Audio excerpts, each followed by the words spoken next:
Hello wizard विच और अनजान मगलू लोगों, जिन लोगों ने मेरा चैनल अभी तक सब्सक्राइब नहीं किया है वो मेरे चैनल को सब्सक्राइब ज़रूर कर ले और मुझे इंस्टाग्राम पर जाकर ज़रूर फॉलो कर लेना।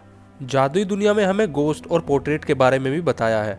विच और विजार्ड जब मरते हैं तो उनके पास दो ऑप्शन होते हैं, एक इस दुनिया को अलविदा कहकर नई दुनिया को चुनना और दूसरा इसी दुनिया में रहना एक गोस्ट के रूप में। यानी आपकी सोल तो एग्जिस्ट करेगी बट फिजिकल बॉडी नहीं।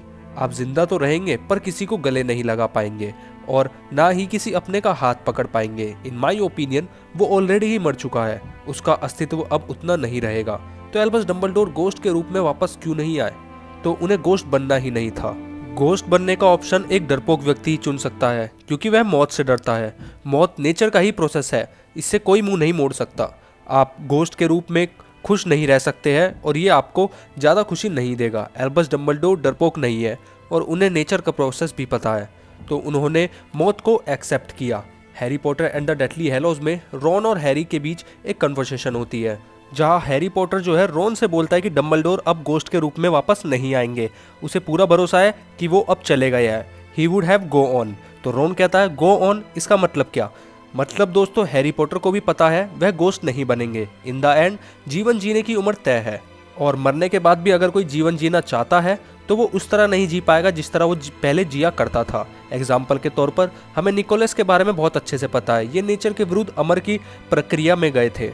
इनकी हड्डियों ने जवाब दे दिया था। अगर इनसे कोई हाथ भी मिलाता था तो इनकी हड्डियां कर कर बोल जाती थी भाई, और ना ही ये ढंग से चल पाते थे। मतलब जीते जी भी एक मरे के समान आप लोग समझ सकते हैं। आई होप दोस्तों आप लोग यहाँ तक समझ गए होंगे कि डंबलडोर जो है गोस्ट के रूप में वापस क्यों नहीं आया। क्योंकि मौत को सब एक्सेप्ट करते हैं, इसे एक्सेप्ट करना पड़ता है, लेकिन कोई एक्सेप्ट करने से मना करे मतलब कि वो एक डरपोक इंसान है और एल्बस डंबलडोर डरपोक नहीं है। पर हमें एल्बस डंबलडोर कर्स स्टाइल में देखने को मिले हैं, लेकिन पोर्ट्रेट के रूप में। पोर्ट्रेट प्रेजेंट का व्यक्ति नहीं रहता, मतलब उस पोर्ट्रेट में एल्बस डंबलडोर नहीं है, सिर्फ उनकी बातें और उनकी यादें, मेमोरीज है। और आप पोर्ट्रेट से बात भी कर सकते हैं, तो ऐसा लगता है कि यह व्यक्ति जो है ना जिंदा है और पोर्ट्रेट से बोलता है। बट एल्बस डंबलडोर मर चुके हैं। अब मैं आप लोगों को कर्स स्टाइल में एल्बस डंबलडोर का रोल बताता हूँ थोड़ा सा। हैरी एल्बस को लेकर परेशान होता है क्योंकि हैरी एल्बस के साथ एक अच्छी बॉन्डिंग बनाने में नाकामयाब होता है। जब हैरी अपने ऑफिस में होता है तब डंबलडोर अपने पोर्ट्रेट में आते हैं।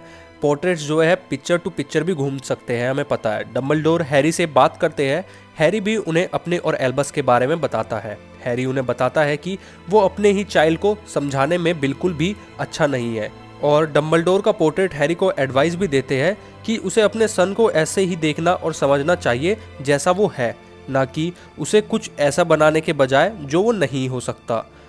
हैरी डंबलडोर को बताता है कि बेन ने उसे बताया कि एल्बस के ऊपर काला साया है। तब एल्बस डंबलडोर भी इस बात से एग्री करते हैं और वो भी ये कहते हैं कि हाँ हो सकता है। तो भला हैरी इस बात को कैसे टाल देता? डंबलडोर की बात हैरी कैसे टाल सकता था?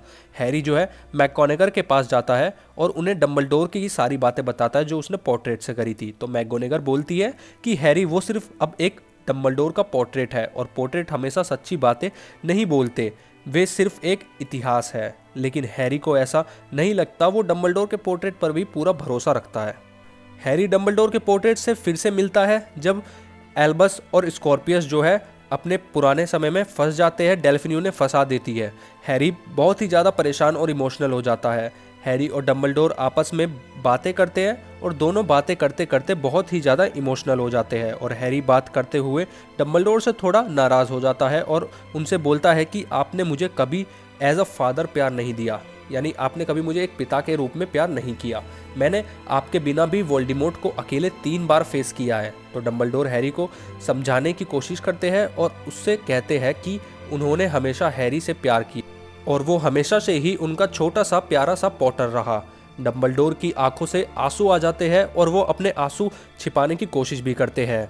वह पोर्ट्रेट से बाहर आने की कोशिश भी करते हैं लेकिन वो बाहर नहीं आ पाते हैं। वो हैरी को गले लगाने की कोशिश करते हैं, पोर्ट्रेट से बाहर आने की कोशिश करते हैं, उससे बात करने की कोशिश करते हैं, लेकिन डंबलडोर का पोर्ट्रेट वो सब चीज़ें नहीं कर पाता क्योंकि ये पॉसिबल नहीं है। तो ये सारी चीज़ें देखकर जो है हैरी भी इमोशनल हो जाता है और वो भी रोने लग जाता है। यानी सामने की तरफ डंबलडोर रो रहे होते हैं और उसके सामने जो है हैरी पॉटर रो रहे होते हैं। ये मामला काफ़ी इमोशनल हो गया होता है और खासकर ये सीन भी बहुत ज़्यादा इमोशनल हो गया होता है। तो दोस्तों ये थी मेरी आज की वीडियो कि डंबलडोर जो है गोस्ट के रूप में वापस क्यों नहीं आए और डंबलडोर का क्या रोल है कर्स चाइल्ड में। मैंने आप लोगों को थोड़ा सा समझाया है, जिसमें से मेरा ये लास्ट वाला सीन जो है फेवरेट था। ये सीन एकदम एपिक सीन था भाई, बिल्कुल फेवरेट था। दोस्तों वीडियो पसंद है तो चैनल को जरूर सब्सक्राइब कर देना, वीडियो को जरूर लाइक कर देना, और जो लोग कहते हैं मेरा कंटेंट कॉपी है उनके लिए ये एक वर्ड